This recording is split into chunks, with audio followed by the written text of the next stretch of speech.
Hi Rose. Hi madam. How are you? I'm fine madam. الحمد لله. اليوم روز بتوريكم طريقة صينية دجاج بالفرن. يلا روز. Okay. Ngayon magluluto ako ng oven and chicken potato. Ngayon nag-prepare ako ng isang buong chicken. Hiniwa ko ng 8 pieces at naghiwa rin ako ng 5 na potato. Pabilog siya.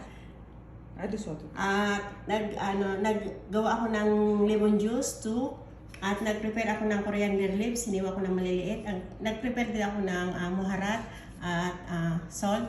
At naghiwa ako ng 4 pieces na onion, garlic. Olive oil. At ito ang olive oil, imimix ko dito siya sa ingredients.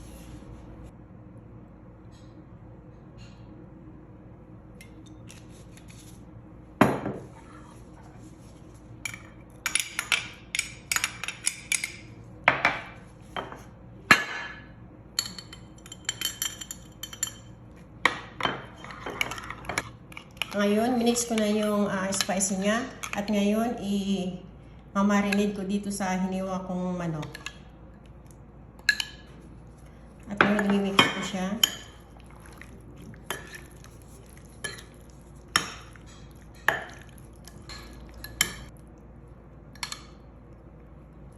Ilagay ko na sa tray yung hiniwa kong patatas. At ilalagay ko sa ibabaw itong hiniwa kong manok.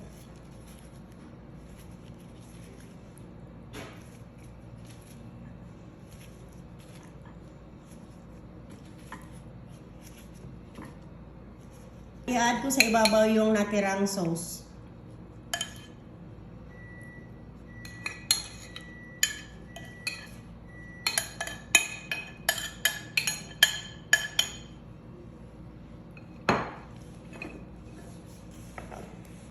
At ngayon lalagyan ko ng hiniwa kong coriander leaves sa ibabaw. At ngayon lalagyan ko siya ng aluminum foil at ilalagay ko siya sa oven ng 1 oras. Ayan, luto na yung niluto kong chicken oven with potato. Pwede natin siyang iulam sa kubes o pwede natin siyang iulam sa white rice.